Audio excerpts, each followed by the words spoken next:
저는 사실 예수님이 잘 믿기기도 하고 안 믿기기도 하고 그런 사람이거든요.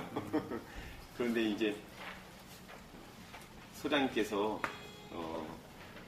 직접 전화하셔가지고 그냥 삶의 이야기를 하면 된다고 그러셨는데 사실 되게 부담스러웠어요. 저는 어릴 때부터 뭐가 이렇게 확실한 사람은 아니었던 것 같거든요. 그러니까 교회에서 이제 모이면 목사님이 이제 예수를 안 믿으면 지옥에 간다. 그러니까 너희들 중에 지금 예수님이 안 믿기는 사람들은 뭐 일어나 봐라, 뭐 아니면은 믿기는 사람이 일어나 봐라 이렇게 얘기했을 때 저는 마음속에 굉장히 갈등이 있었어요. 실제로는 잘 안 믿기지만 여기서 일어나야 이 조직 안에서 생존할 수 있겠구나.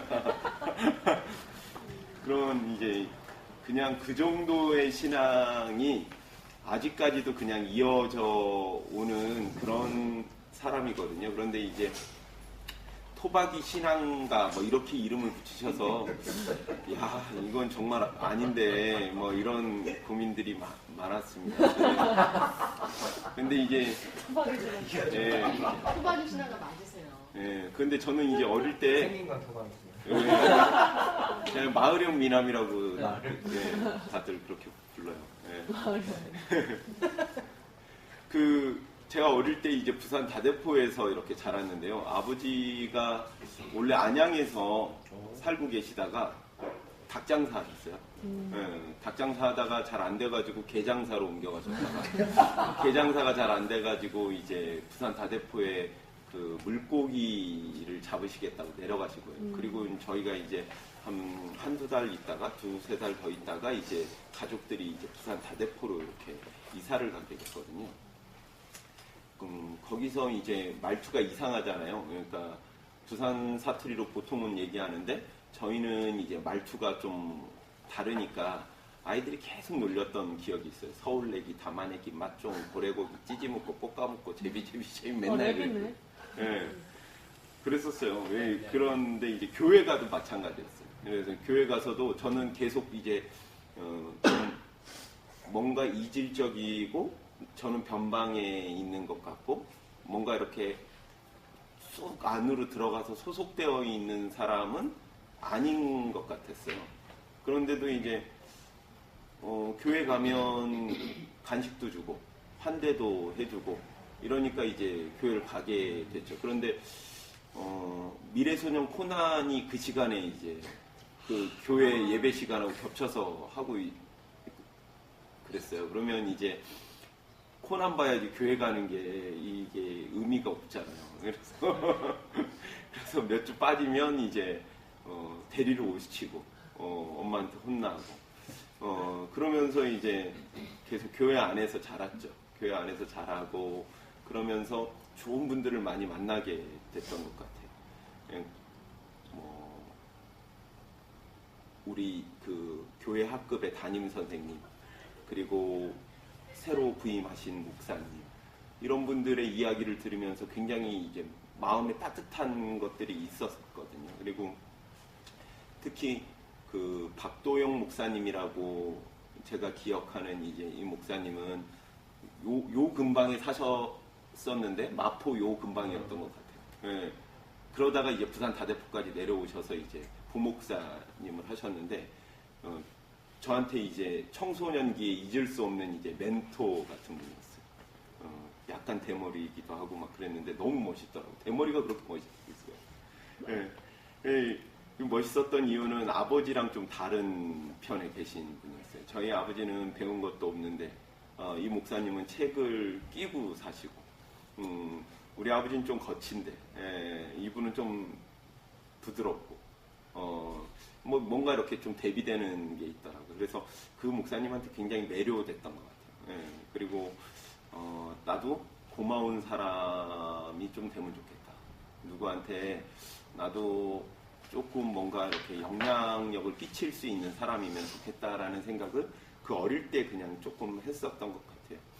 그리고는 이제 고등학교를 졸업하면서 여차여차해서 고신대학교 기독교 교육과를 가게 됐어요. 그것도 박도영 목사님께서 이제 고3 때 제가 1년 동안 목사님하고 이제 성경 공부를 이렇게 하게 됐었는데, 목사님이 저한테 이제 제가 전기대학을 떨어지고 나니까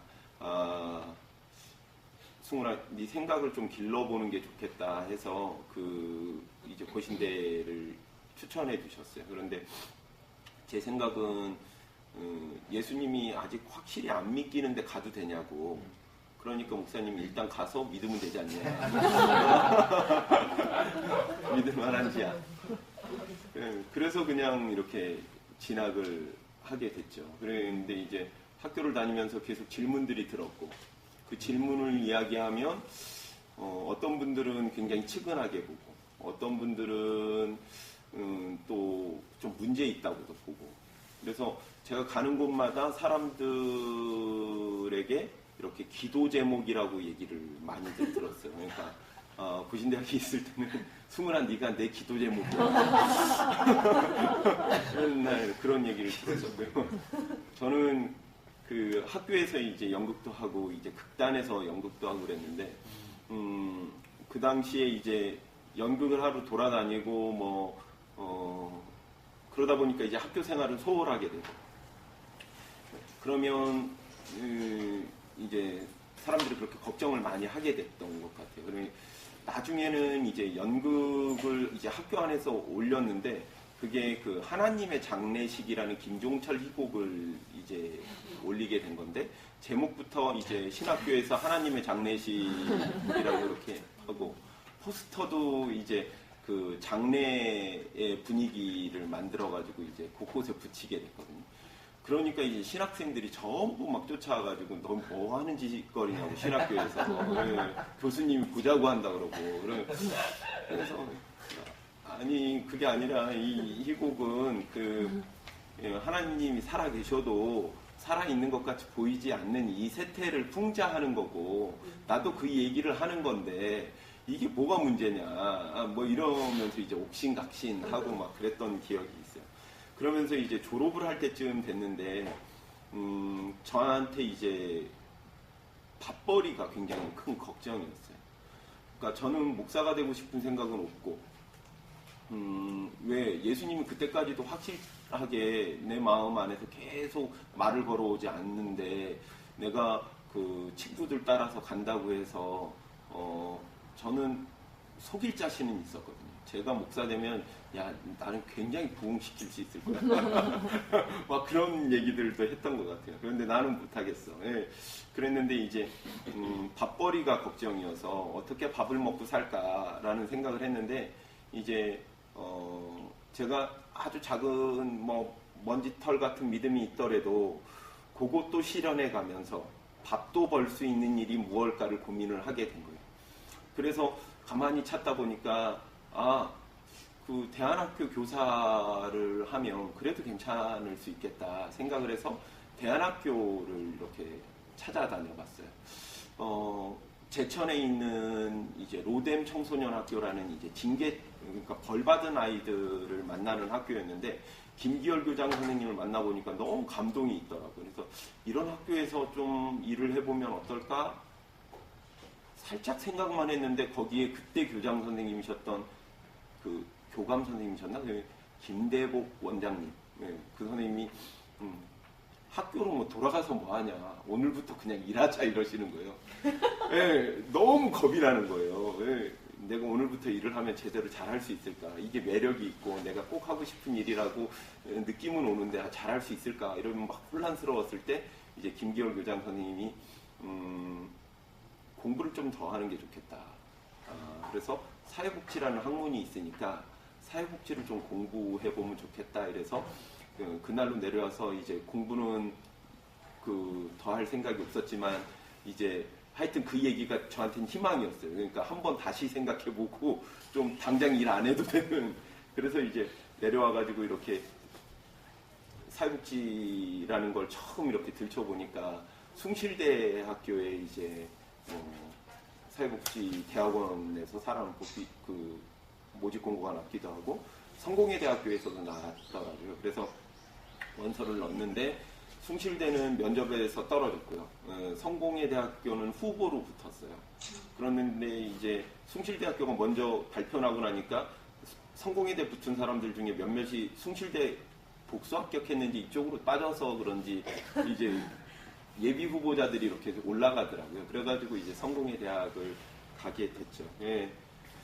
그냥 뭐 제 본론 들어가기 전에 조금 이야기가 길어졌는데요. 하여튼 성공회 대학을 다니면서 사람들이 제일 처음에 왜 굉장히 보수적인 고신대학교에서 또 진보대학이라고 얘기되는 성공회 대학에 왔느냐라는 이야기를 했을 때 이상했어요. 저는 고신대학에 있을 때도 변방에 있었는데 성공회 대학에 왔을 때도 변방에 여전히 뭔가 주류가 될 수 없는 건가라는 생각이 들었는데 성공회 대학에 갔을 때 굉장히 큰 느낌은 이런 거였어요.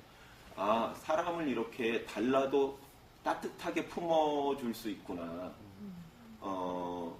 그냥 처음에만 그런 얘기가 있었지 저를 한 번도 뭔가 이상하다, 다르다, 너는 왜 생각이 그 모양이냐 이런 얘기를 아무도 안 했던 것 같아요. 제 생각을 얼마든지 얘기할 수 있었고 자유로웠고 그 성공회 대학의 교훈이 열림, 나눔, 섬김이라는 정신이 있는데 열려있다라는 게 이런 거구나 라는 걸 되게 이제 그냥 학교를 다니면서 되게 크게 느꼈던 것 같아요. 그리고는 이제 학교를 다니면서 노숙인 쉼터에서 밥벌이를 했죠. 일단은 제가 그 쉼터에서 일하지 않으면 먹고 잘 데가 없었거든요. 제가 노숙인 같았어요. 그래서 이제 그런 고민을 얘기했더니 그때 이제 그 노숙인 쉼터에서 이제 일하시던 분들이 자리를 알아봐줘가지고 노숙인 쉼터에서 일을 시작했고 거기서 일하다 보니까 우리 아버지 같은 분들을 많이 만나게 되겠더라고요. 그러니까 술을 드시면 자제가 안 되고 상처가 많고 그런 분들을 만나니까 겁도 막 나고요. 또 한편으로는 내가 잘 만날 수 있는 분이다라는 자신감도 있었어요. 다른 사람들은 이런 사람 잘 못 만나지만 나는 굉장히 잘 만날 수 있어. 왜? 우리 아버지가 그랬는데 뭐. 그래가지고 이제 열심히 일도 하고 만나고 그렇게 하다가 경험도 부족하고 그러다 보니까 이제 거기서 아저씨들 간에 큰 갈등이 있을 때 제가 잘 수습을 하지 못했던 것 같아요. 그래서 이제 조금 정리도 하게 됐고 나는 청소년 일을 하고 싶었는데 그러면 청소년 일을 한번 시도해보면 좋겠다 해서 학교 성공회 대학교에서 제안이 있어가지고 문화공동체 깨다라는 걸 만드는 작업을 하게 됐어요.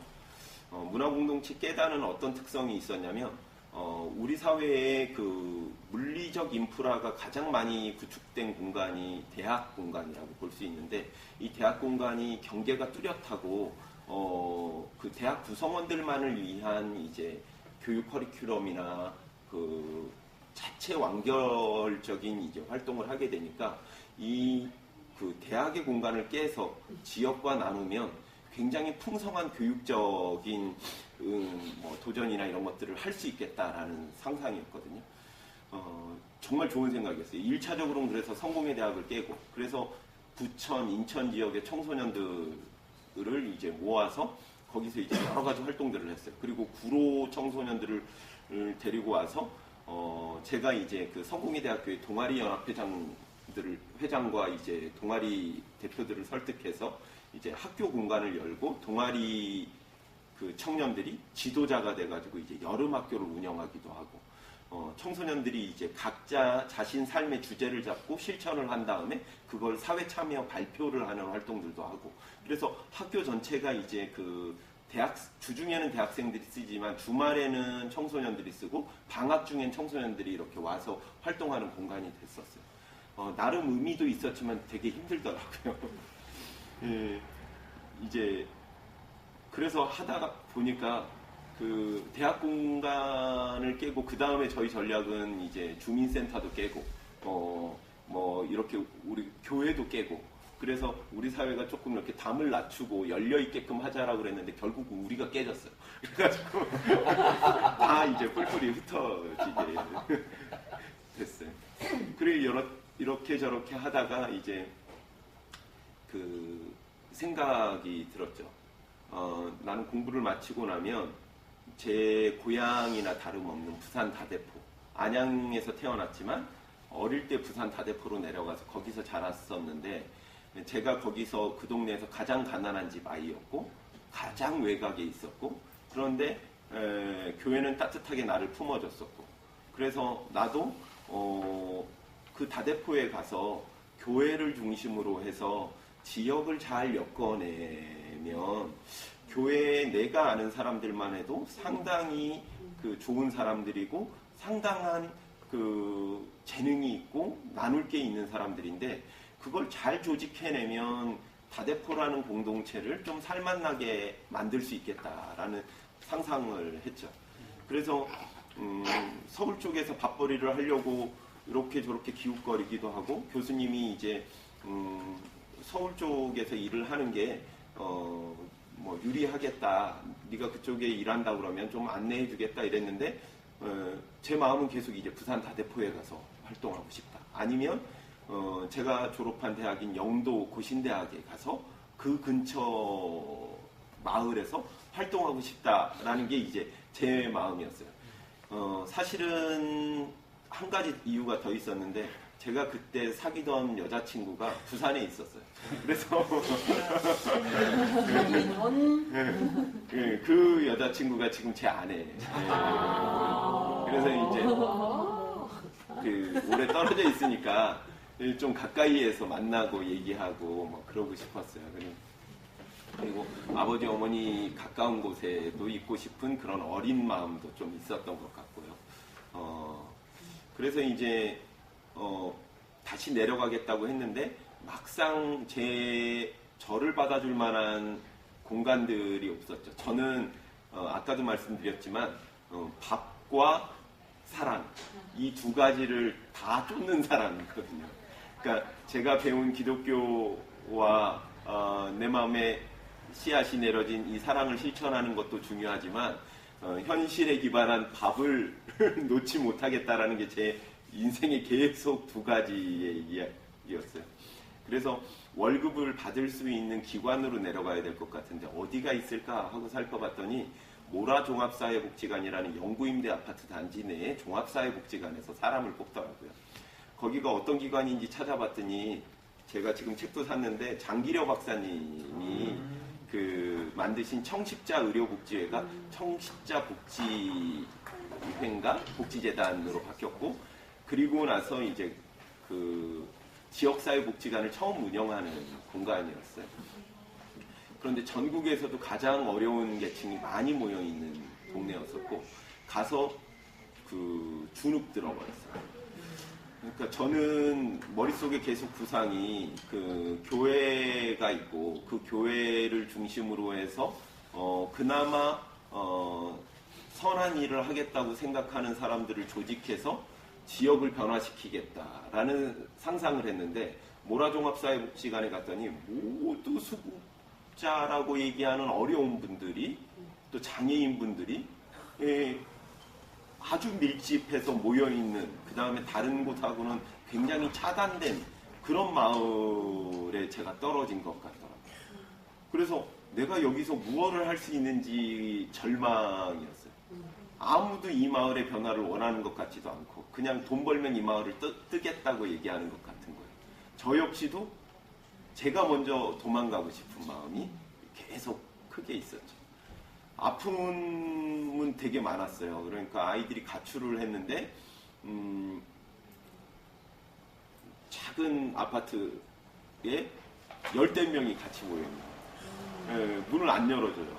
그러면 제가 계속 먹을 거를 싸가지고 그 문에다 걸어놓고 띵동 하고, 누구야 왔다 간다 먹어라 하고 이렇게 얘기하고 오고, 빵 생기면 갖다 주고, 계속 그러니까 문을 빼꼼 열었어요. 빼꼼 열어서 안에 들어가 봤더니 장판에 그 양말이 따닥 붙어서 떨어지는 거예요. 그 너무 안 닦고 청소를 안 하니까 이 장판에 막, 그리고 싱크대에 갔더니 바퀴벌레가 확 도망가고 있고, 중간에는 이제 머리를 짧게 자른 다리가 한쪽이 없는 할아버지가 이렇게 TV를 보고 계시고, 반 앞에는 이제 시커먼 때가 묻어 있고, 거기에 계속 음식을 끓여 드시는 거고, 요 방을 열어봤더니 임신한 여자아이랑 남자아이랑 또 다른 여자아이랑 남자아이랑 섞여 있고, 그 할아버지 뒤편에도 애들이 이불 깔고 있고, 베란다에도 있고, 제가 어떻게 해야 될지는 모르겠더라고요. 섬처럼, 그러니까 저희가 어릴 때 어려웠다고 얘기하지만 그거보다 더 어려운 사람들, 굉장히 고립되어 있는 사람들을 그 마을에서 굉장히 많이 보게 됐죠. 그래서 나름 해결해 보겠다라고 노력은 했는데 도망치고 싶었어요, 계속. 네. 그거 보는 것 자체가 되게 끔찍했고, 어느 순간엔 영국임대 아파트 단지에서 그 민원이 있어가지고 아저씨가 너무 화가 나가지고 전화를 하셔서 찾아가 보면 이제 장애인 분인데 이제 막 술도 드시고 흥분을 해가지고 막 해소가 안 되셔요. 그러면 한참 동안 얘기 들어드리고 조금 진정됐다고 해서 그 복지관에 왔는데, 그 다음날에 이야기를 들어보면 그 아저씨가 거기서 뛰어내려가지고 목숨을 끊으셨다라는 얘기가 들리고, 그러니까 내가 이 동네에서 빨리 도망갔으면 좋겠다라는 생각이 이제 제 마음속에서 막 계속 있더라고요. 근데 이제 도망가기 좋았던 건 그 당시에 이제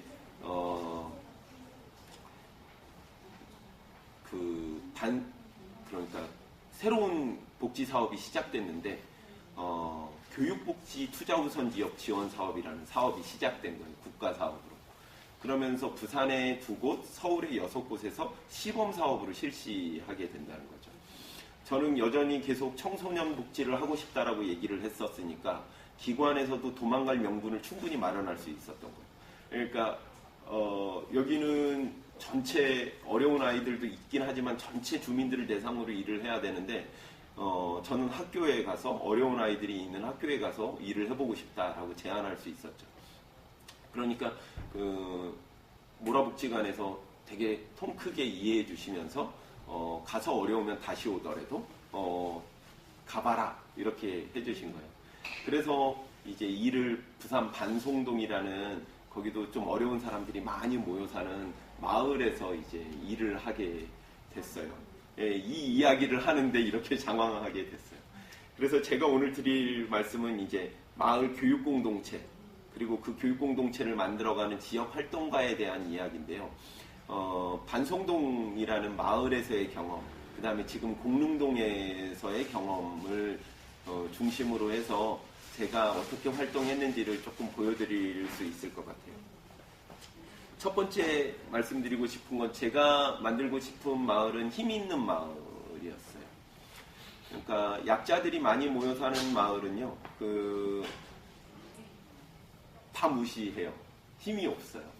스스로도 힘이 없다고 생각해요. 예. 사람들은 전부 개별화되고 파편화되어 있어요. 도시의 삶이라는 게 다 그렇지만 약자들의 삶은 더 그래요. 돈도 벌러 가야 되고요. 각자 삶의 무게가 되게 크기 때문에 굉장히 열심히 살지만 주변이 어떤 일들이 있는지 이렇게 같이 손잡고 연대하고 이런 일들은 잘 일어나지 않죠. 저는 제가 일하는 마을은 사람들이 이렇게 연결되어 있는 마을, 우리 마을의 가장 약자가 누구인지 인지하고 있는 마을. 그래서 그들을 위해서 지역사회가 뭔가 함께 힘을 모을 수 있는 마을, 이런 마을이 힘 있는 마을이라는 생각을 하거든요. 저는 마을에도 역사가 있다고 생각해요. 그러니까 세계사, 국사도 있지만 마을에도 역사가 있다고 생각하는데, 그런 마을의 역사를 만들어가는 거는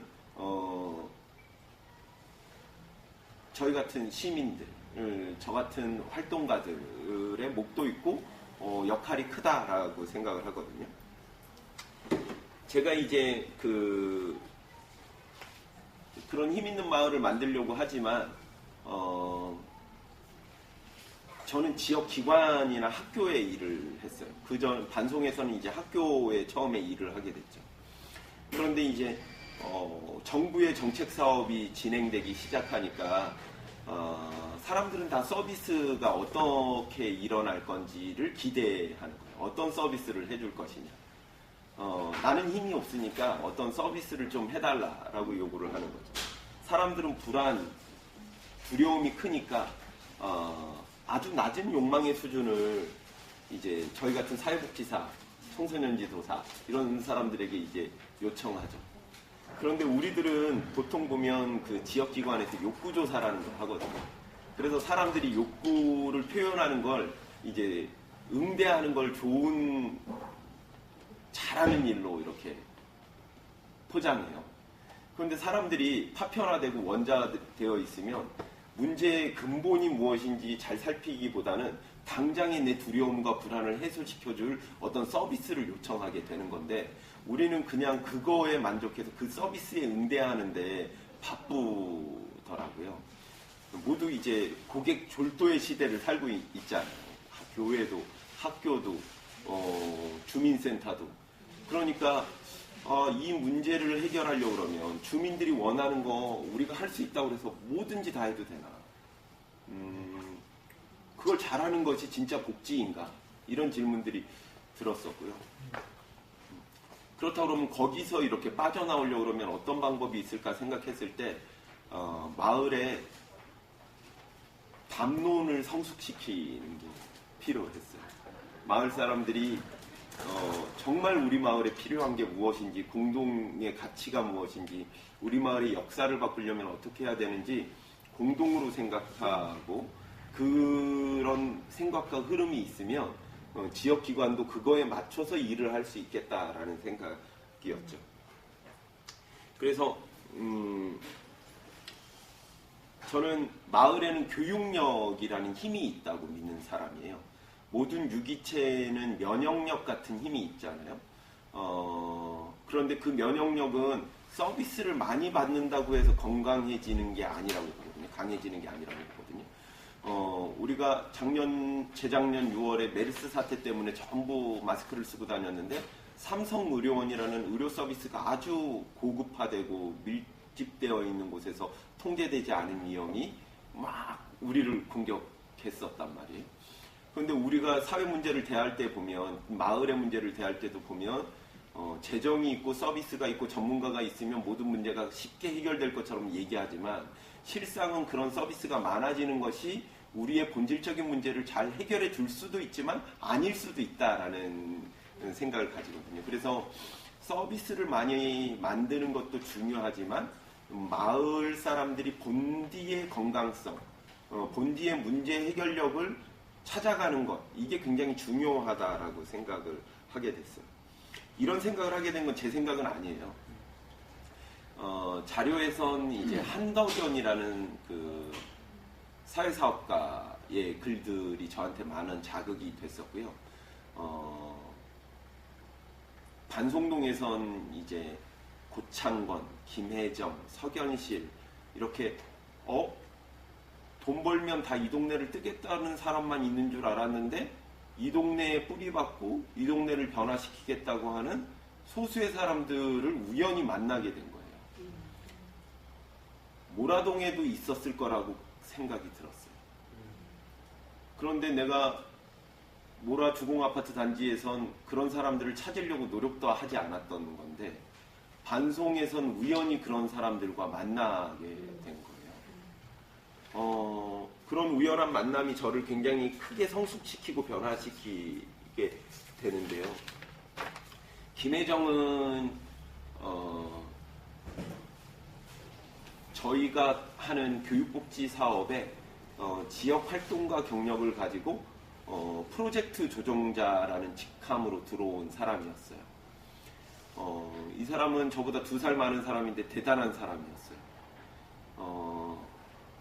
빼짝 마른 여성이었고 얼굴이 길어서 오이라는 별명이 있었어요. 근데 젊은 시절부터 비전향 장기수, 그 다음에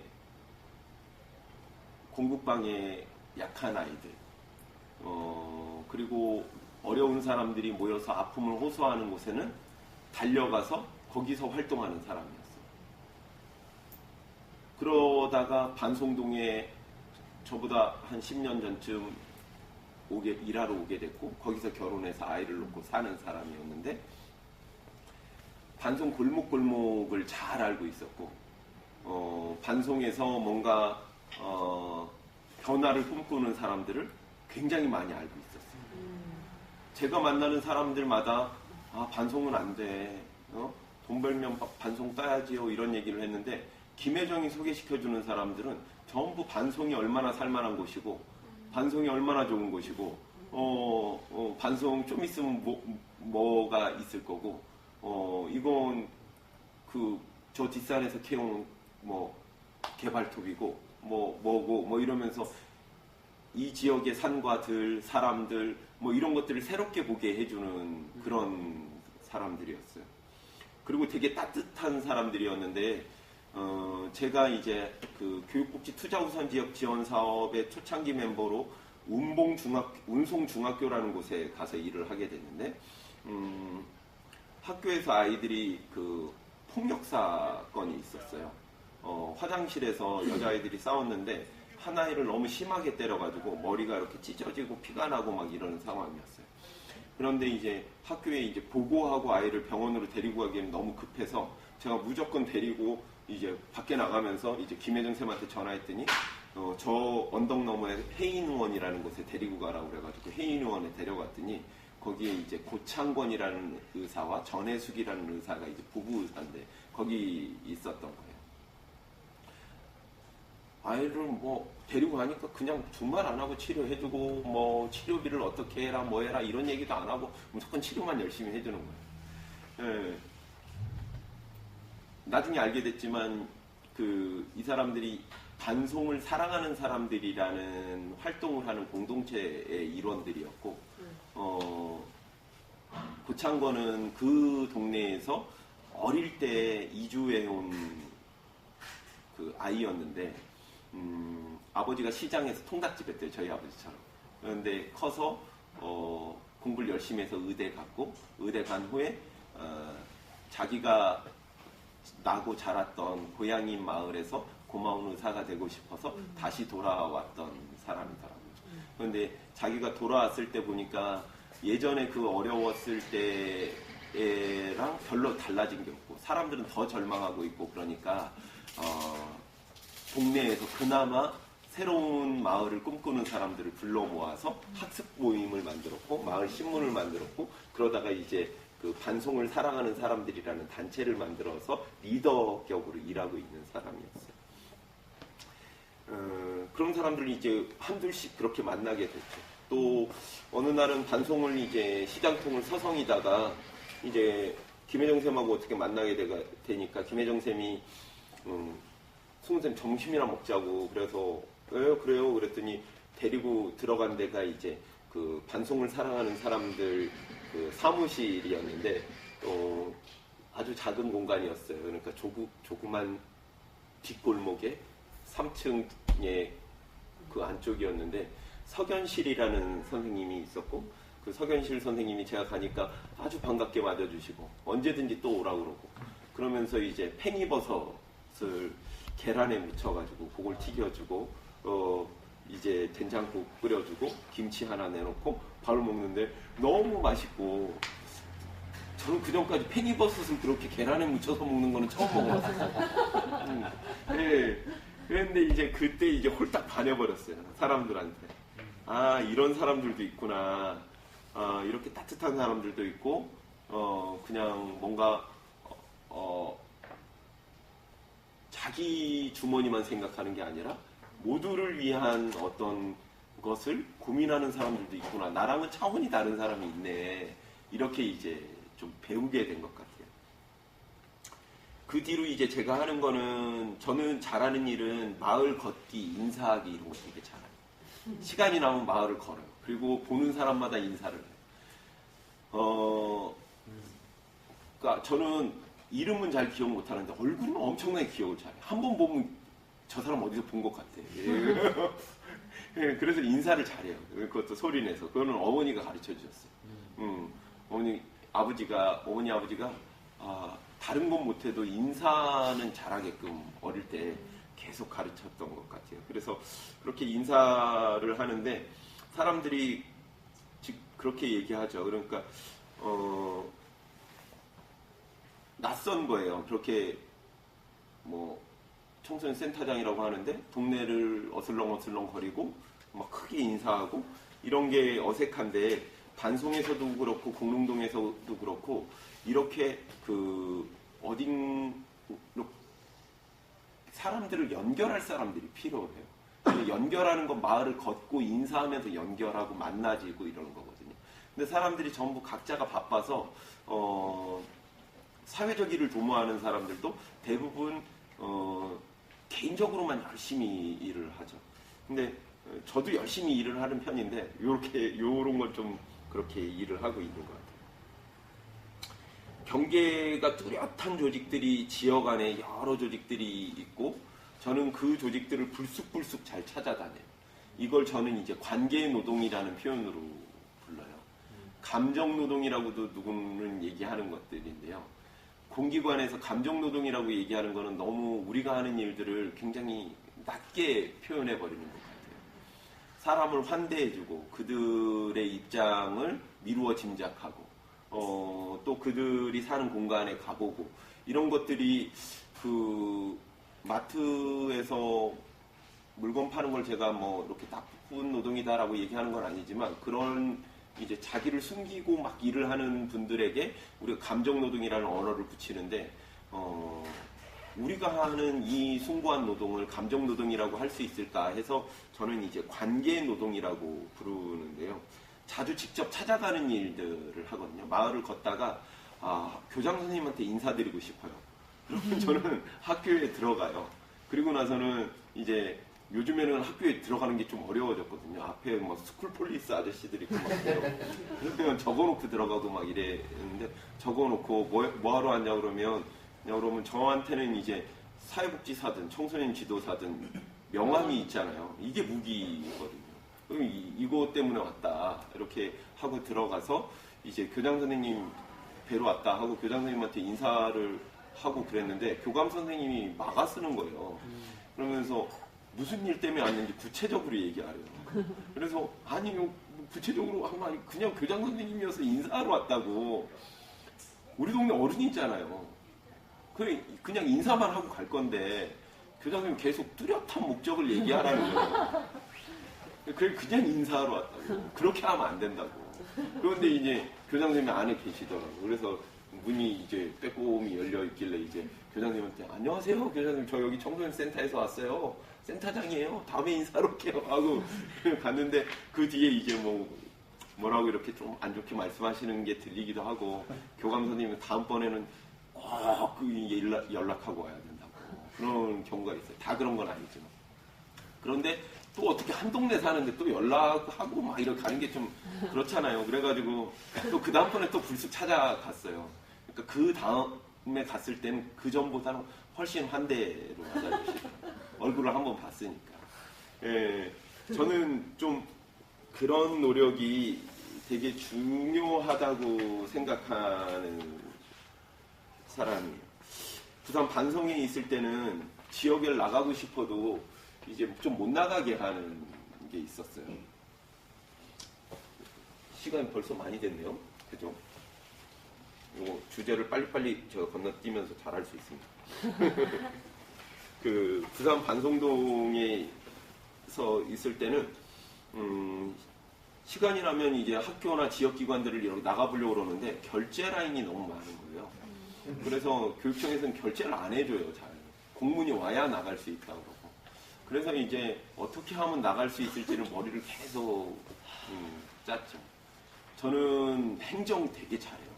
나가고 싶어서 행정 업무를 차질 없이 잘하는 걸 빨리 하게 됐어요. 이걸 정확히 해두지 않으면 못 나가게 되니까 다른 사람들보다 한두 시간 일찍 나가가지고 제가 해야 될 업무를 빨리 다른 사람들보다 빨리 정확하게 해놓고 결제 올려놓고 최고로 빨리 결제 나오면 그 다음에는 이제 나갈 수 있는 명분이 생기니까 나가보겠다 이렇게 얘기하는 거였어요.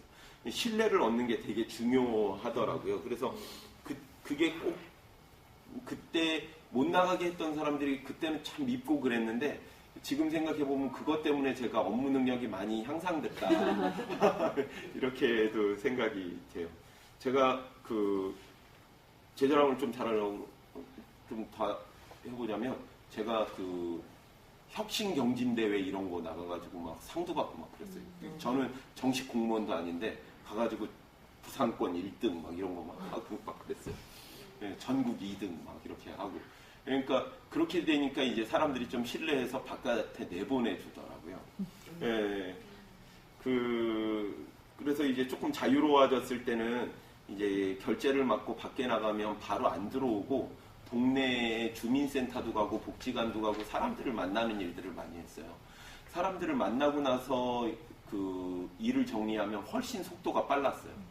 제 생각을 다른 사람들과 공유하면서 훨씬 정교하게 설계할 수 있겠더라고요. 그러면서 이제 주민들이 무엇을 아파하는지, 어떤 생각을 가지고 있는지, 또 각 기관들은 어떤 한계를 가지고 있고 어떤 고민을 가지고 있는지 좀 입체적으로 이해할 수 있었죠. 그렇게 일하다 보니까 이제 또 주민들 입장을 이해하는 거는 저는 감정이입이라고 생각하는데 한 번은 이제 반송에 있는 이제 성나경이라는 선생님인데 그 선생님이 무슨 회의 시간에 니는 반송 사람이다 이렇게 얘기하더라고요. 그 얘기가 저한테 되게 위로가 됐어요. 저는 언제도 내가 어디 사람이다라는 얘기를 제 스스로 해본 적도 없었고, 저는 다대포에 살아도 다대포 사람이 아닌 것 같았고, 안양에서 태어났어도 안양 사람이 아닌 것 같았고, 고신대학을 다녀도 고신대학 사람이 아닌 것 같았고, 성공대학을 다녀도 그게 아닌 것 같았는데, 너는 반송 사람이다라고 얘기하는 게 되게 이제 저한테는 되게 의미 있게 들렸어요. 그것도 그분을 제가 좋아했거나, 그분이 저를 되게 좋아하거나 인정하거나 그런 것도 아니었는데 어느 날 그렇게 얘기를 해줬었어요. 이제 제가 그런 얘기를 들을 수 있었던 건 제가 감정이입이 좀 많이 되어 있었던 것 같아요. 반송 사람으로서 아이들의 입장에서.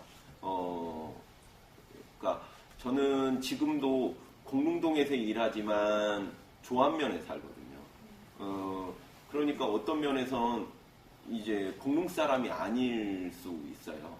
그런데 공릉에서 조안으로 이사 오게 된 이유는 전세 가격이 갑자기 3천만 원 오르면서 이제 당장에 못하니까 이제 조안으로 이사 오게 된 거였거든요. 그날 이사 오면서 달 보면서 괜히 서글펐어요. 달이 뭐 이렇게 둥그렇게 떴는데 이제 아들 둘하고 이렇게 아내는 먼저 그 이삿짐 가지고 정리하러 갔고 막 그랬던 기억이 있어요. 그런데 지금도 그런 생각이거든요. 그러니까 서울같이 사람이 이렇게 밀집되어 있고 아파트가 비싸고 이런 동네에서 마을 활동을 한다는 게 그 마을에 꼭 살 수 있는 사람이어야 되냐.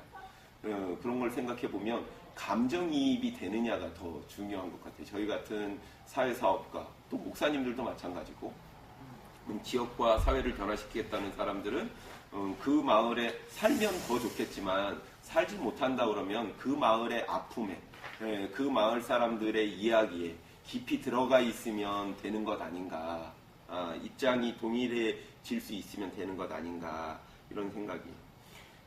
부산 반송에서는요, 제가 아마 반송 사람이다 이렇게 얘기 듣게 된 주요한 계기는 조선일보가 부산 반송을 이제 아주 나쁘게 이렇게 표현한 기사가 굉장히 크게 난 적이 있었어요. 그러니까 반송동 피난하듯 몰려들어라는 제목으로 이제 기사가 선정적으로 나왔거든요. 그러니까 노무현 대통령 취임 이후에 부산 반송의 수급자 비율이 굉장히 올라가고 있다 이런 통계들을 억지스럽게 갖다 댄 거였어요. 실제로 그렇지 않았거든요, 사실이.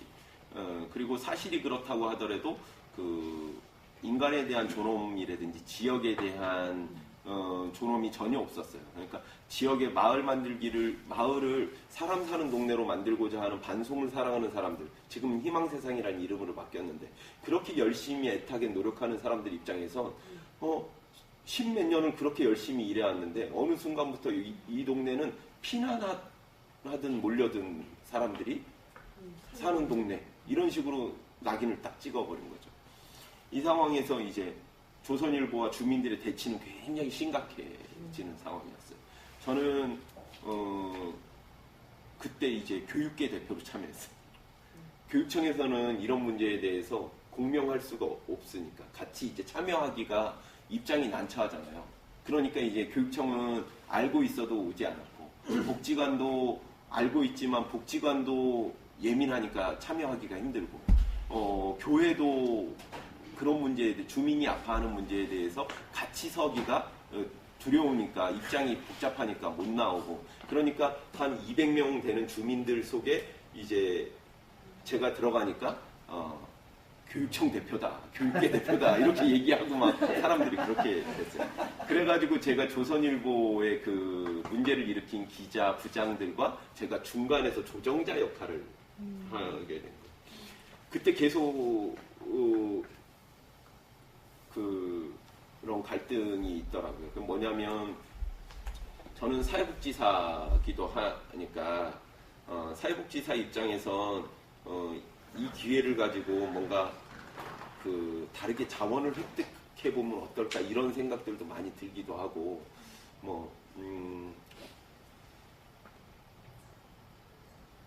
그런 생각이 복잡했어요. 내가 누구의 편인가?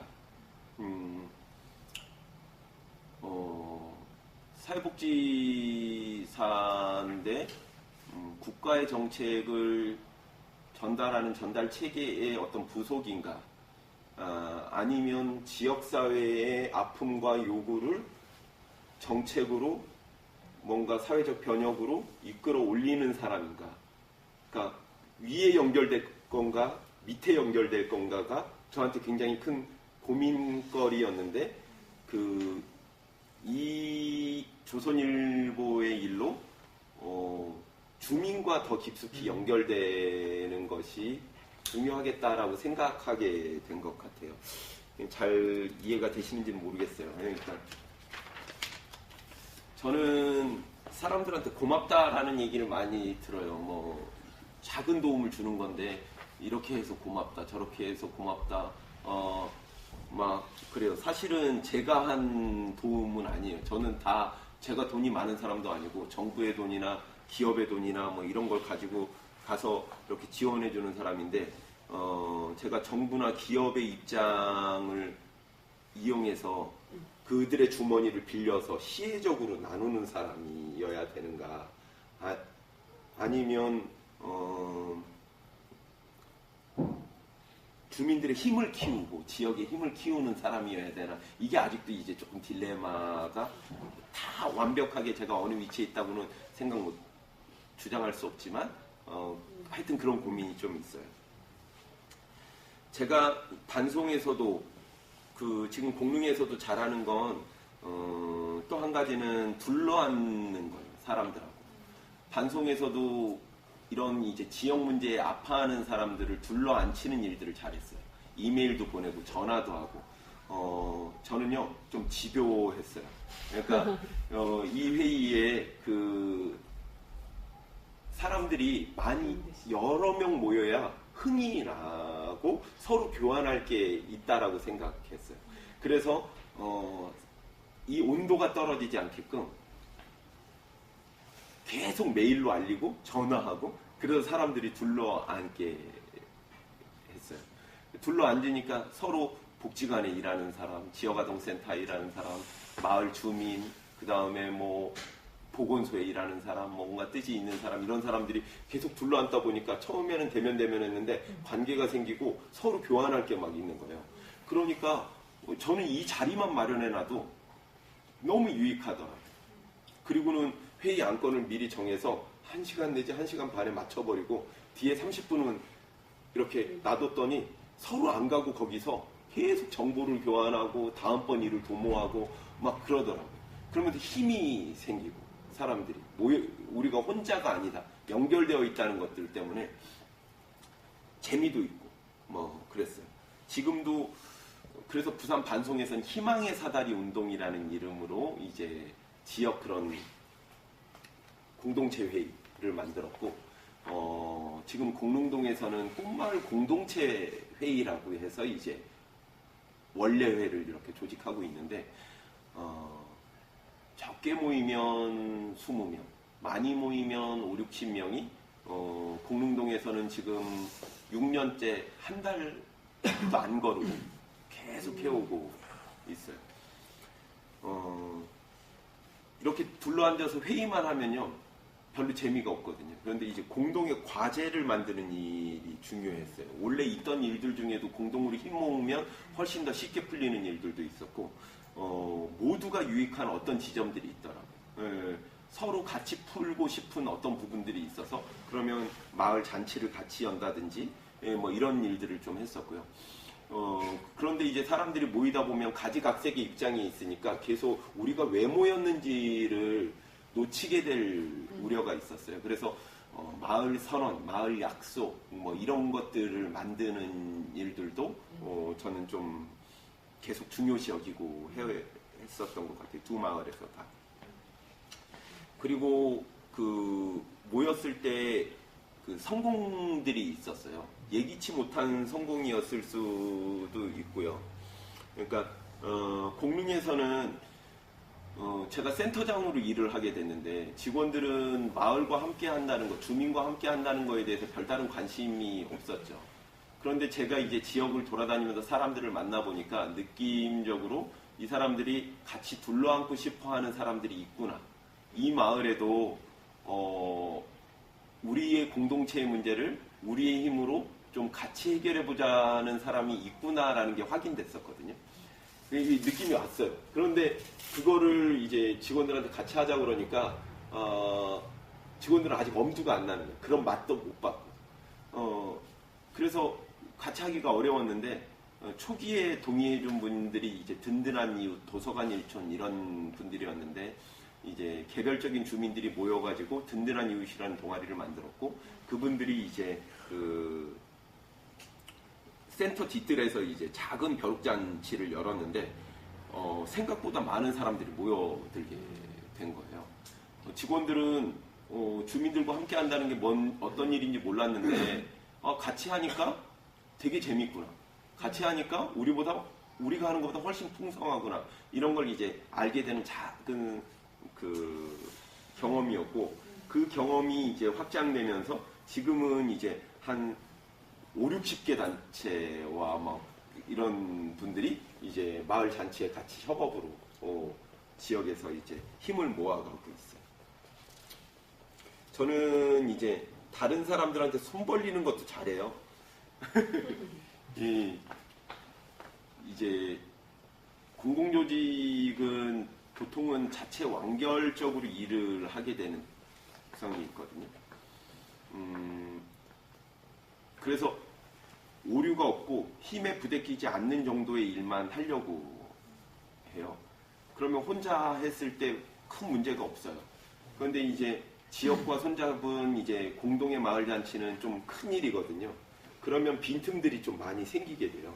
우리만 가지고는 다 메꿀 수 없는 것들인데 이 빈틈이 생기게 되면 그 빈틈으로 주민들이나 다른 단체들이 들어와서 같이 힘을 모을 수 있는 계기가 되는데 그 빈틈을 만드는 것이 저는 되게 중요한 일이라는 생각을 하고 있어요.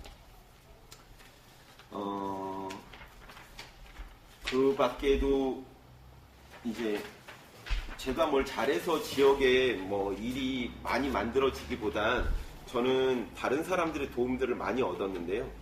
부산에 있을 때 일단 지역 주민이나 이런 도움도 많이 받았지만 또 한쪽에 도움을 받았던 건 이제 언론의 도움도 좀 받았어요. 방송에서 긍정적인 뉴스가 잘 안 나왔었는데 저희가 하는 일이 그 부산일보 일면에 이렇게 실리게 된 적이 있어요. 되게 크게 나왔어요. 의도적으로 그렇게 이제 내려고 했었는데, 기자들을 만나면 대부분 이제 복지 영역에서 벌어지는 일들은 아주 선정적으로 그리려고 해요. 그리고 주는 사람 입장에서 막 그리려고 하고. 그런데 김종균이라는 기자를 만났더니 그 기자가 굉장히 제 이야기에 귀 기울여주고 주민의 입장에서 많이 생각하고 이해하면서 이제 글을 써주더라고요. 부산일보 일면까지 날 줄 몰랐는데 며칠 동안 보도가 안 나오길래 잘렸는가 보다, 이 기사가 안 올라가는가 보다 생각했는데, 전화를 했더니 어느 날 올려야 제일 효과가 클지를 보면서 잡고 있다는 거예요, 기사를. 그래서 이제 12월 20날 기사가 났나 했는데 일면에 이렇게 굉장히 크게 냈어요. 지역사회가 지역의 어렵고 힘든 아이들을 위해서 지역사회가 힘을 모았다라는 내용의 기사였어요. 그 기사가 나오니까 일단은 이제 교육청에서는 완전히 스타가 됐죠. 밖에 나가는 건 하나도 어려운 일이 아니었고, 반송에서도 이제 그 주민들이 함께 힘모은 일이 굉장히 뿌듯한 결과로 나타나니까 사람들이 굉장히 충만한 경험들이 됐던 것 같아요. 그리고 그 이후에 이런 그 언론과 손잡고 일을 하는 방식에 대해서 지역 학습이 좀 일어나게 된 거고, 그 이후에 이제 느티나무 도서관이라는 마을 도서관을 주민들이 함께 짓자라는 운동이 벌어지는데, 그 운동을 할 때도 김종균 기자라든지 또 다른 이 기사를 보고 또 자극받은 다른 기자들이 이제 보도를 계속 해주면서 마을 운동이 성공적으로 펼쳐질 수 있게끔 도와주는 계기가 되기도 했었어요. 그냥 몇 가지 계속 좀 얘기를 더 해볼게요. 반송동은 희망 세상이, 그러니까 아까 말씀드린 반송을 사랑하는 사람들이 만들어내는 반송 사람들이라는 신문이 있는데요. 이 신문은 마을을 엮어내는 되게 중요한 도구가 돼요. 마을의 좋은 이야기들, 안 좋은 이야기들을 학습해가지고, 우리가 마을을 학습을 잘 안 하잖아요. 우리가 살고 있는 마을에 대한 학습을 잘 안 하는데, 지역 신문이나 지역 소식지는요, 마을의 이야기들을 막 학습하게 만들어주거든요. 그럼 마을을 좀 깊이 들여다보게 되고, 또 배포할 때 사람들이 이제 들고 이걸 막 나루로 다녀야 돼요. 그러다 보니까 지역 골목을 다 돌아다니게 되고, 누가 어떤 형편에 있는지를 속속들이 좀 알게 되거든요. 그래서 지금 공릉동에서도 꿈마을 소식지라는 마을 소식지를 만드는데, 흩어진 마을을 연결할 땐 그 마을 소식지도 굉장히 중요한 역할을 했어요.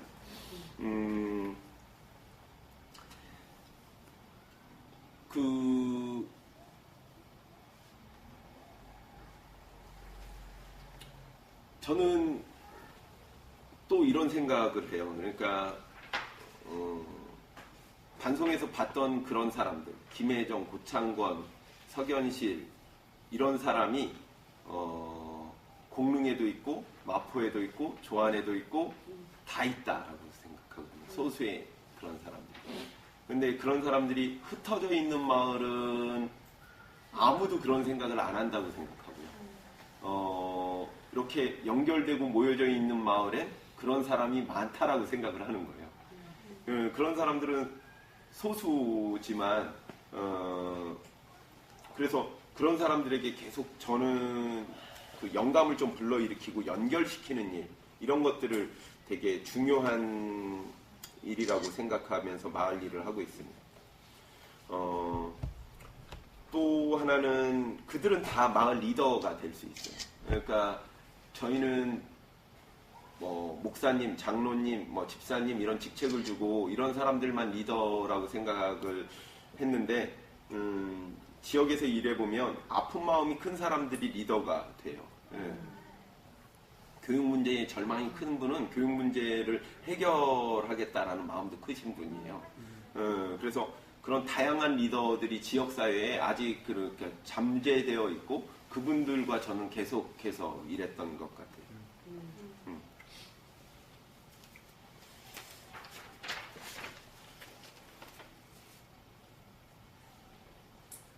저는 우리 사회의 이런 문제 해결에 대한 접근이 한편으로는 너무 거시적이고 한편으로는 너무 미시적이라는 거에 문제의식을 가지고 있는데 어떤 사람은 정부가 바뀌어야 된다, 정책이 바뀌어야 된다, 뭐 이런 이야기들을 하죠. 저는 그거 되게 중요하다고 생각해요. 또 어떤 사람은 개별적인 문제를 아주 미시적으로 들여다보고 아주 전문가적으로 잘 해결하는 사람들이 있어요. 그런데 제가 봤을 땐 모든 문제는 연결되어 있는 것 같아요. 문제는 총체적인데, 삶의 문제는 우리는 총체적인데 해답을 주겠다는 서비스는 항상 단편적인 것을 많이 보게 되거든요. 저는 거시적인 것도 중요하고 미시적인 것도 중요하지만 실제 우리의 삶을 변화시키는 것은 중시적이지 않을까, 그냥 이런 생각을 해봐요. 마을이라는 이런 어느 정도의 범위죠. 청소년들은, 특히 청소년들은요, 마을은 우주 같은 공간이에요. 어른들은 잠자고 일자리로 가는 공간이기도 하고, 그냥 돈 벌면 좀 비싼 집을 사러 다른 마을에 가겠다라고 얘기도 하고 이러지만, 아이들은 여기가 자기를 형성하고 만들어가고 있는 엄마 품 같은 공간이거든요, 마을이. 그래서 저는 우리가 생각하는 해법들이 마을이라는 이 작은 공동체 안에서 실용적인 해법들을 찾아야 된다라는 생각도 하고요. 또 하나는 이제 인구의 대부분이 대도시에 아주 밀집되어서 살고 있는데 우리가 예전에 마을 하면 시골 마을만 상상하거든요. 어쩔 수 없이 이 대도시의 문제를 해결하는 방식을 연구하고 도전하고 실천해야 된다. 왜? 사람들이 여기에 많이 살고 있으니까. 그런 문제를 해결하는 좋은 해법 중에 하나가 저는 그 사회적 처방을 내리는 건데 저희 센터 같은 공간을 만드는 거라고 생각해요. 저희 센터 얘기 길게는 안 했는데요. 길게 할 생각도 없고. 그런데 그 예전에 마을에는 느티나무가 있고 우물터가 있고 사람들이 거기서 모여서 마을 공동의 문제를 이야기하고 같이 작은 과업들을 나누고 그러면서 그 마을의 문화와 역사를 만들고 공기를 유지시키고 그런 게 있었죠. 그런데 지금 사람들이 이렇게 밀집되어 있는 이런 대도시에는 그런 느티나무, 우물터만 가지고는 안 되고 사실 느티나무나 우물터도 없거든요. 그런 걸 회복하는 공용의 공간들이 필요한데 그게 이제 공공의 투자로 좀 많아졌으면 좋겠고 안 된다면 그게 교회일 수도 있다고 저는 생각해요. 그런데 어느 순간에부터 교회는 저같이 신앙이 흔들리거나 왔다 갔다 하는 사람은 잘 못 가는 공간이 됐어요. 저도 잘 못 간다 그러면 저보다 더 변방에 있는 사람들, 약한 사람들은 잘 못 가고요. 주중에는 교회의 문도 좀 잠겨져 있는 것 같기도 해요. 제가 교회를 비판하고 싶은 건 아닌데요. 그러니까 교회 안에는 찬양이 넘쳐나고 기독교인들끼리는 강력하게 손을 잡고 있고 영성이 충만하지만 마을의 아픔에 교회가 공명해주고 있지 않거든요. 마을의 약자들이 쉽게 울과 담을 넘어서 교회 안으로 들어오지 못하고 있고 교회에는 사람이 모이지만 교인들이 이 지역사회 내에서 뭔가 지역의 영성을 살리는 일들을 도모해내는 거는 되게 희미하거든요.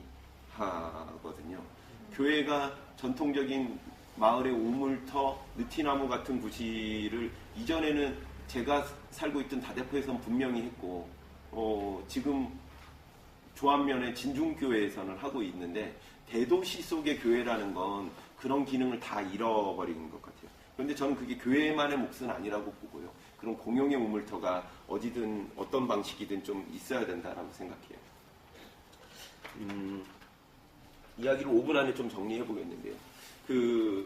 저희 동네에는 저는 일단 청소년들과 일을 하는데, 그러니까 청소년들을 시민으로 만나려고 해요. 시민으로서의 권리를 다 가지고 있지 못해요. 그렇지만 시민으로 이 친구들이 자라날 수 있어야 된다라는 게 저의 생각이에요. 제가 어릴 때 전교조 선생님들이 하는 연극도 보고 전교조 선생님들을 따라다니는 친구들이 뭔가 불이익을 당하는 걸 보면서 약간 이제 마음에 불편한 감들. 저들이 얘기하는 게 다 옳은 얘기인데 왜 저런 것들에 대해서 되게 배타시하고 막 그렇게 손가락질하고 그러나 하는 문제의식은 가지고 있었거든요. 그냥 저는 그 정도의 문제의식을 가졌던 사람인데 지금 제가 일하는 건 이제 마을 안에서 이 친구들이 어떻게 하면 시민으로 자라날 수 있는가에 대한 고민들이에요.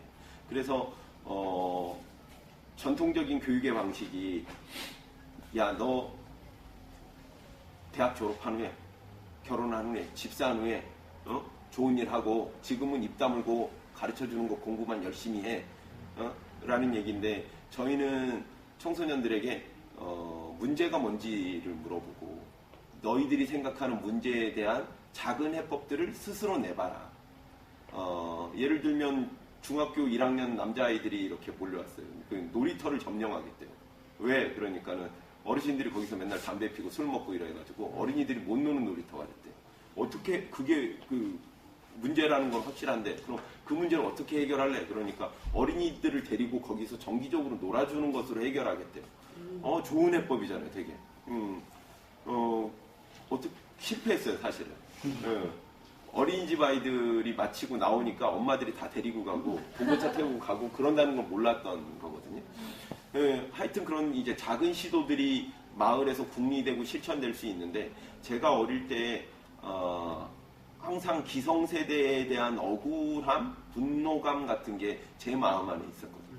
저는 아버지보다 늦게 태어난 게 그렇게 억울하더라고요. 아버지는 석유 다 쓰고 돌아가시겠는 거예요.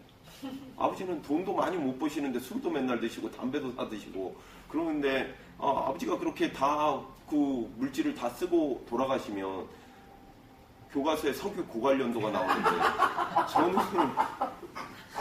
쓸 석유가 부족하겠는 거예요. 그래서 아버지보다 좀 일찍 태어나면 좋았을 텐데 하는 생각들은 맨날 하면서 자랐어요.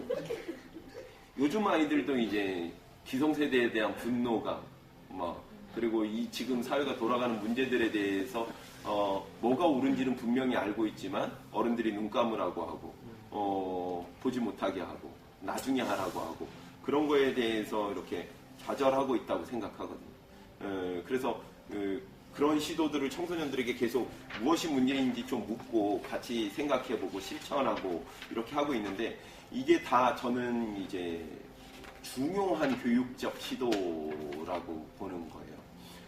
이미 저는 지식교육은 중요하다고 생각하지만 알파고가 있어도 중요하다고 생각하거든요. 암기도 중요할 거고 지식교육 되게 중요할 거라고 생각해요. 그렇지만 그 지식을 활용해서 무언가를 창조하고 변화를 일으키는 것은 작은 일이라도 해본 사람이 또 할 수 있다고 생각하거든요.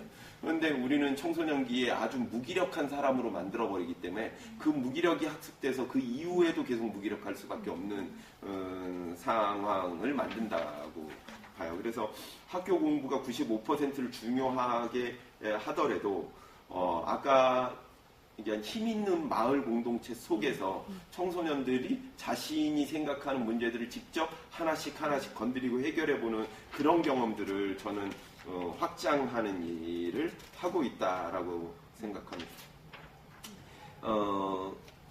얘기를 정리해 볼게요. 제가 오늘 사실 몇 가지 이걸 어떻게 준비해야 될까, PPT를 해야 될까, 내가 무슨 얘기를 해야 될까, 되게 애매하고 힘들었어요. 네, 그러면서 이제 왔는데 저는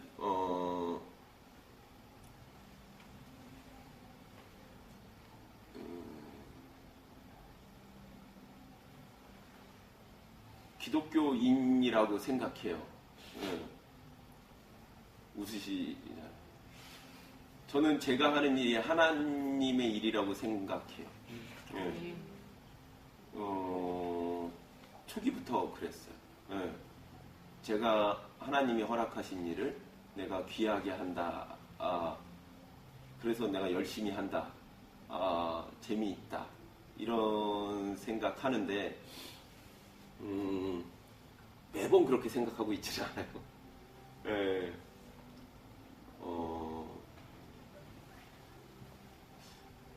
저는 어릴 때 오병이어의 기적이 안 믿겼어요. 왜 안 믿겼냐면 어린아이도 물고기와 보리떡을 싸가지고 올 정도면 어른들이 그 자리에 안 싸가지고 왔겠어? 이런 생각이었어요. 예. 그런데 내놓는 게 어린아이였겠지. 지금도 그렇게 생각해요, 저는. 예. 그러다 보니 어린아이가 내놓는 것 보고 감격한 사람들이 나는 김밥 싸왔어. 나는 유부초밥 싸왔어. 그러면서 내놓다 보니 다 먹고도 남는 기적이 있지 않았을까. 저는 그렇게 생각하거든요.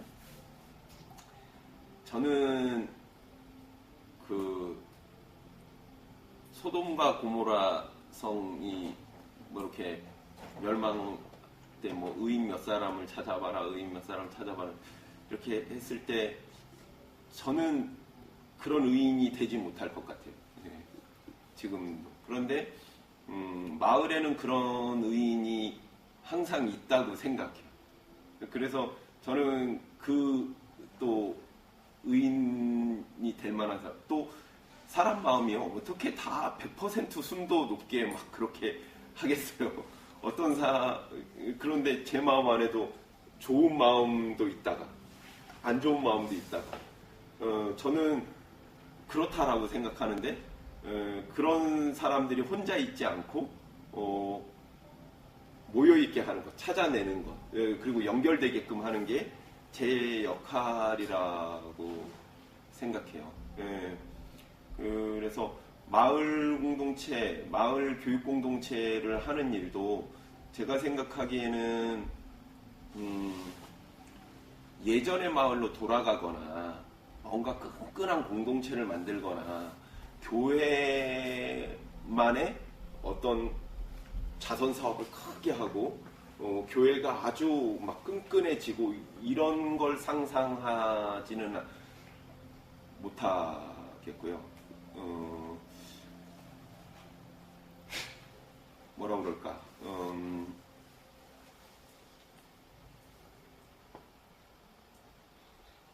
그런 이제 물고기와 보리떡을 내놓는 사람들이 많아지는 사회, 조금 더 많아지는 사회. 그렇다고 해서 제가 많이 내놓을 생각도 없어요. 그런데 보면 사회적 자본은 누구한테나 다 필요하다고 생각하거든요. 그런데 그 자본을 아무도 안 내놓기 시작하면 전부 다 안 내놓는 거예요. 친절만 베풀어도 되고 눈을 보고 웃어주기만 해도 되고 잘한다고 칭찬해주기만 해도 사회적 자본은 계속 쌓이는 거고 우리 마을의 문화와 역사가 생기는 건데 그걸 어느 순간부터 아무도 안 하기 시작하면 아무도 안 하게 되는 거라고 생각하거든요. 근데 누군가가 용기 있게 그걸 내놓기 시작하면 그게 문화가 되고 마을의 역사가 되고 풍토가 되고 막 그러면 다 먹고도 남는 게 된다고 생각해요. 그래서 그냥 제가 생각하는 마을 교육 공동체는 그런 내놓을 수 있는 작은 것들을 자기가 할 수 있는 만큼의 것들을 내놓을 수 있는 사람들이 많이 있고 그런 사람들이 연결된 공동체를 얘기하고 결국은 사회적 자본이 성숙된 마을과 공동체, 문화 뭐 이런 걸 꿈꾸는 지역 활동가라고 이야기 드릴 수 있을 것 같아요. 제 얘기가 조금 중원, 부원 왔다 갔다 뭐 이렇게 한 것 같은데 잘 들어주셔서 감사합니다.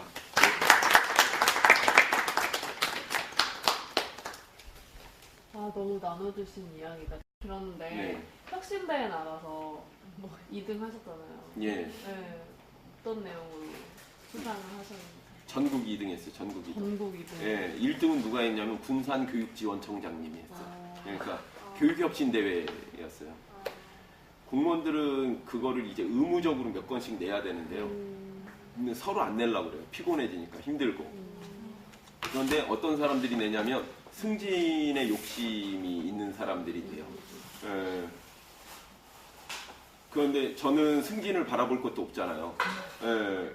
그런데 제가 일을 하려고 그러면 뭔가 그 조직 안에서의 지지나 공간이 확보돼야 되는데 내면 좋겠다라고 생각했죠. 그래가지고 억지로 만들어서 냈어요. 예, 여러 건을 냈고요. 여러 건을 냈는데 다 뭐 어떤 건 되고 어떤 건 안 되고 그랬는데 이제 된 게 이제 그 지역사회 교육복지 안전망을 만들자, 이 교육공동체를 만들자라는 얘기였어요. 교육복지 공동체를 지역마다. 그래서 희망의 사다리 운동은 그 지역 네트워크이기도 했지만 그 자원을 모으는 거였어요. 그 재정 십시일반 사람들이 3,000원, 5,000원, 10,000원 이렇게 모으는 거였는데요. 제가 이제 장기려 박사님을 존경하거든요. 장기려 박사님이 의료보험 체계를 처음 만든 분이에요. 그런데 지금 건강보험으로 우리가 이렇게 되어 있잖아요. 그때 이제 생각은 마을에 내 문제가 아니지만 우리 동네에 사는 아이들의 문제에 아파하는 사람들이 있으니까 그 사람들에게 면죄부를 팔자.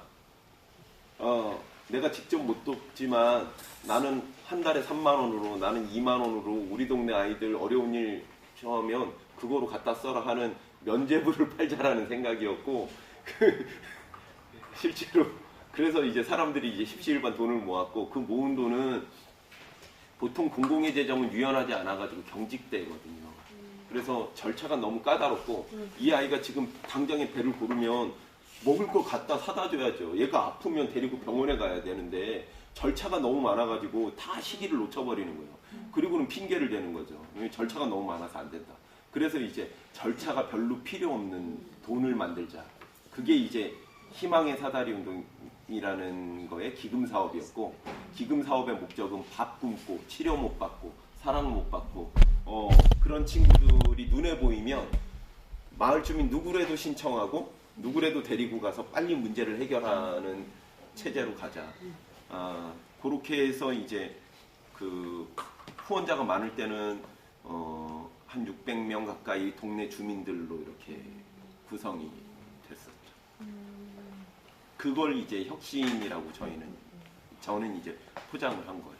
그리고 그거랑 이제 제가 제일 처음부터 교회가 가진 여러 가지 사람들을 위기에 있는 사람에게 연결시키면 문제가 잘 해결되겠다라는 생각을 가지고 희망의 사다리 운동 체제를 꾸린 거였거든요. 그래서 지역사회에는 전부 여러 좋은 사람들이 있으니까 그런 사람들이 어려운 아이가 나타났을 때 이제 그때 아이디어가 정책이 된 것들이 있어요. 그러니까 엄마품 멘토링이라고 해가지고 아이들 장 보는 걸 이웃 엄마들이 좀 도와주자.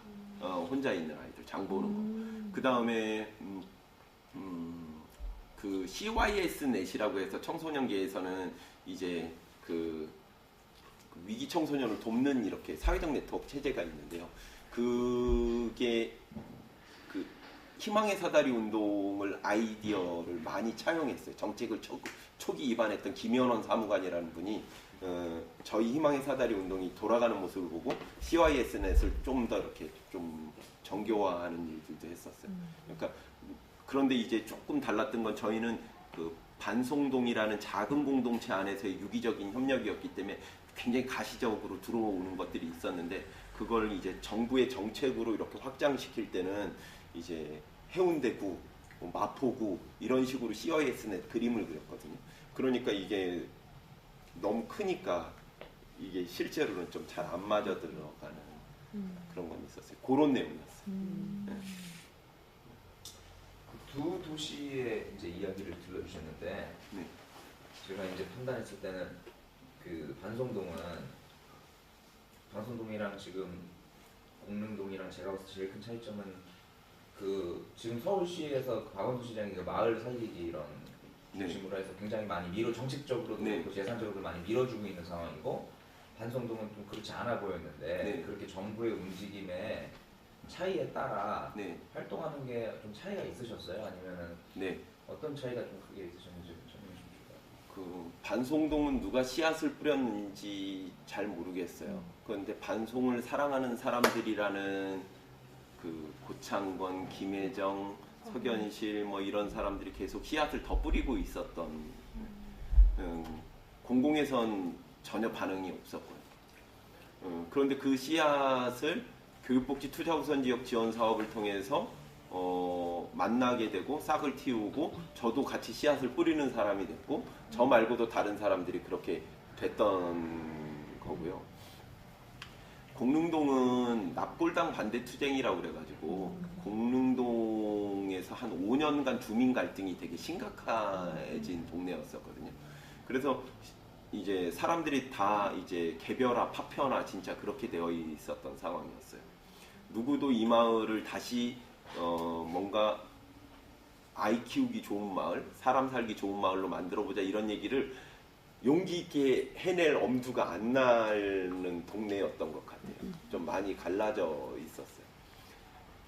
그랬는데 공공이 이 건축을 하게 되면서 반송은 고창권, 석연실, 그 김혜정이 모여 있었잖아요. 서로가 존재함을 알았어요, 이 사람들은.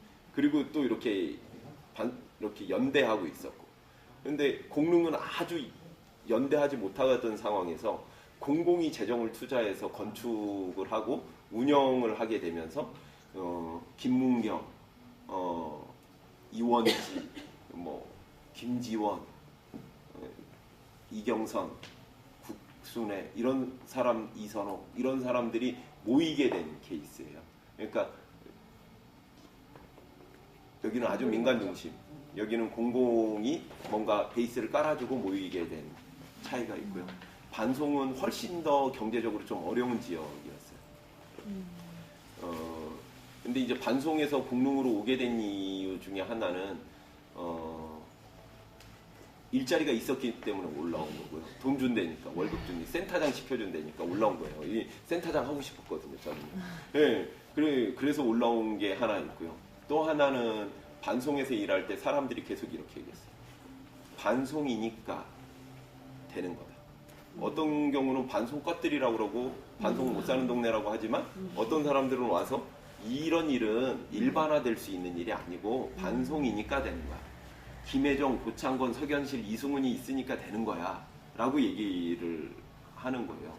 근데 제 생각은 이게 반송에서도 가능하면 만덕에서도 가능할 거고 마포에서도 가능할 거고 공릉에서도 가능할 건데 왜 이게 안 된다고 생각하지? 라고 하던 차에 공릉에서 저한테 이렇게 많은 결정권을 주고 일을 할 수 있는 기회가 생겼기 때문에 올라왔고 여기서 한번 그렇게 일을 해보고 싶었는데 실제로 해보니 이건 다 가능한 것 아닌가 하는 생각을 지금도 하게 되고. 이승훈이 있으니까 되는 거네. 그건 아니에요. 그건 아닌.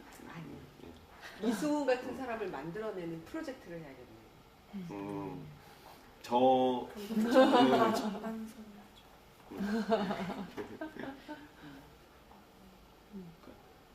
그냥 저 오늘 잘 전달했는지 모르겠어요.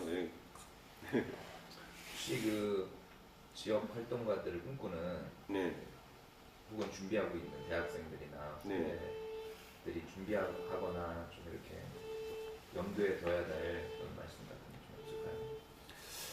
네, 그러니까 공공 영역에서 저처럼 이제 밥벌이까지 같이 하려고 하면요, 그러니까 기본적인 실력들을 굉장히 많이 키워야 된다고 생각해요, 저는.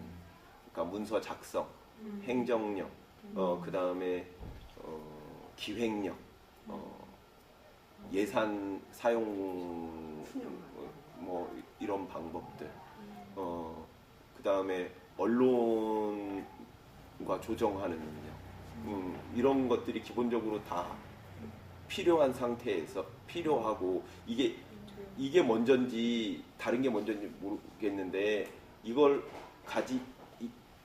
그러니까 자기가 뭔가 변화시키고자 하는 바가 있으니까 마을 활동가 되려고 했었을 거 아니에요. 그런데 그거를 하려고 할 때 실제 일에서 닥치면 아주 그런 실무적인 능력들이 필요한데 이 실무적인 능력들이 없어도 마음만 충만하면 된다고 생각하는 경우들이 있더라고요. 그런데 그렇지 않은 것 같고요. 그러니까 공공 영역에서 일하려고 한다면 적어도 밥벌이와 병행하려고 한다면 저는 요것도 굉장히 중요하다. 기본적인 업무 능력. 자기가 생각하는 걸 또 개념화 시켜서 다른 사람들에게 언어로 설득하는 것. 이런 능력들이 되게 중요한데 그냥 마을 활동가로서의 이제 마음만 키워서 올 땐 계속 부딪히게 되는 거죠. 그걸 교육청에 갔는데 나는 마을 활동가로 이렇게 일하고 싶지만 교육청의 행정을 철저히 안 해놓으면 못 나간다니까요. 네, 잘 해놔야 나갈 수 있고 사람들과 만날 수 있고 일을 할 수 있더라고요. 계속 활동을 하시면서 그 교회가 좀 이렇게 좀 움직여줬으면 훨씬 더 잘 풀릴 텐데라고 했던 네. 그런 부분이 있나요? 어떤 바람, 예를 들어 내가 목사님이다. 네. 그러면은 좀 최소한 이 정도만 해줘도 네. 마을 지역이 그렇죠. 좋은 방을 나갈 수 있겠다는 그런 부분. 제가 지역에 이제 그 모금 활동 같은 것들을 할 때는 필요하니까 이제 좀 저수지를 만들어 놓자 해가지고 이제 교회 같은 데 찾아가면 만나야 될 사람들이 되게 많고요. 결정이 잘 안 나요. 근데 저는 이제 법당을 찾아가면요. 딱 돼. 예, 그냥 순식간에 해결돼요. 예, 안국선언, 홍법사, 뭐 이런 데 가면 얘기 몇 마디 들어보고 괜찮으면 다음 달부터 50만 원씩 쏴줘. 이렇게 얘기도 하고 막 그래요. 그게 이제 그 민주적 지배 체제와 비민주적 지배 체제일 수도 있는데요. 교회가 그 지역 사회의 일에 상당히 관심이 덜한 건 사실인 것 같아요. 교회 안에 문화에 관심이 많고 오히려 절이나 이런 데선 더 쉬웠다는 거예요. 네, 제가 만나봤을 때. 네. 그러니까 교회는 자체적으로 복지 시스템이나 이런 거 많이 해요. 그런데 교회는 모든 걸 자기가 다 하시려고 하는 경향들이 큰 것 같고요. 큰 교회일수록.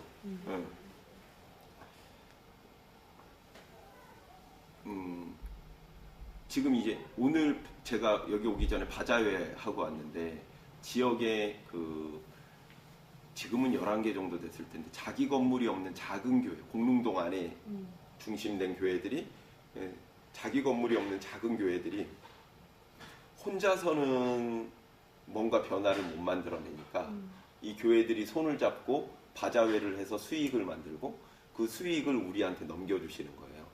작년부터 하고 있는 건데 수익을 넘겨주면 우리는 어떻게 하냐면 교회 안에 가장 관계가 단절되어 있는 아이를 골라달라고 얘기를 해요. 그리고 그 아이를 멘토링할 사람도 교회 안에서 지정해달라고. 그런데 교회 안에서만 찾지 말고 밖에서도 찾아요. 그리고 나서 이제 키다리 아저씨 프로젝트라고 그래가지고 용돈 장학금을 주는 거예요. 오늘 바자회 또 해서 이제 수익을 만들어냈거든요.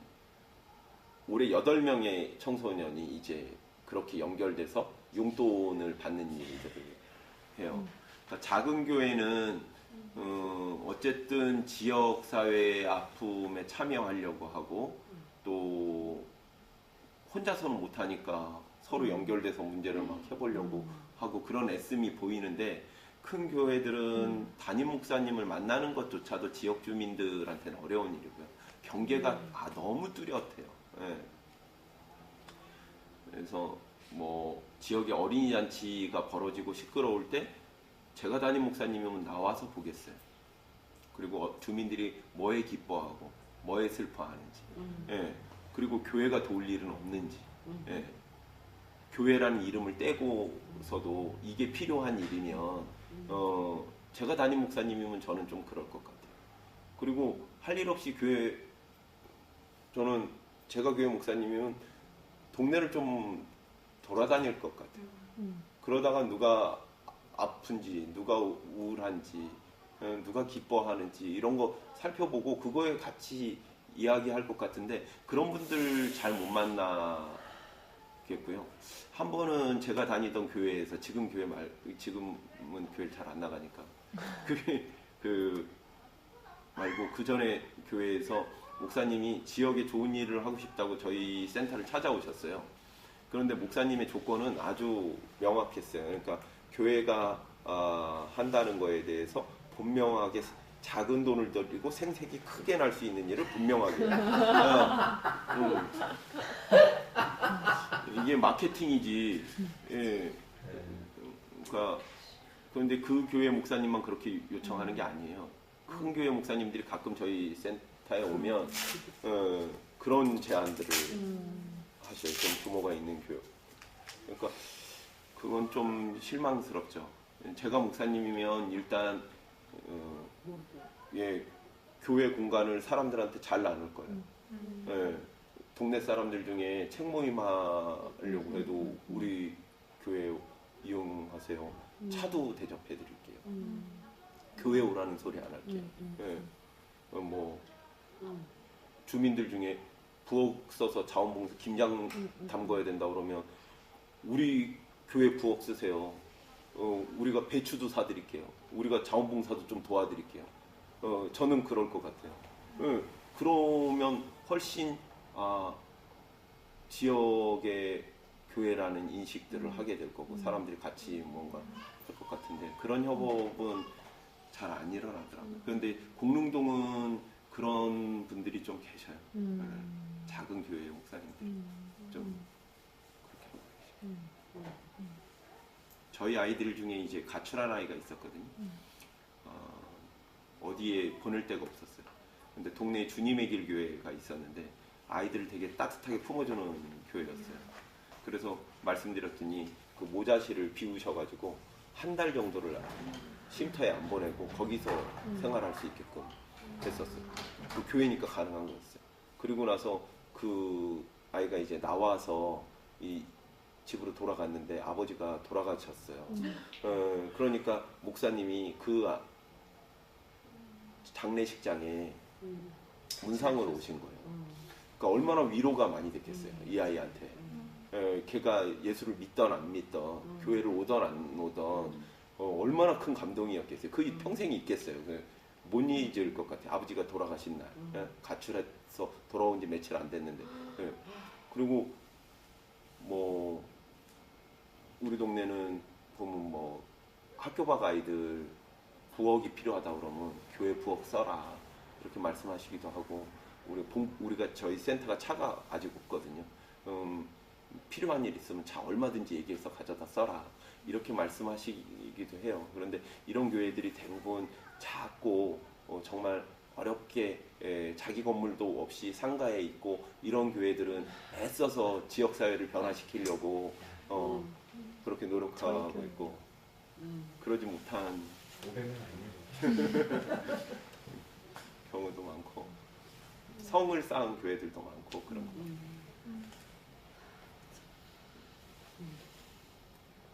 여기 목사님 후보생이 있어요. 이 안에. 그러세요?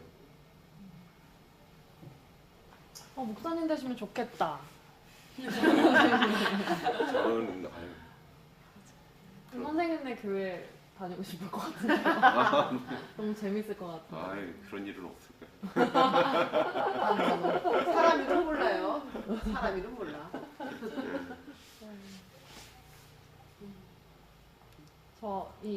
또 혹시 궁금하신 점 있으시면 뭐 궁금하신 거 있으실 것 같은데 대신 해줬나요?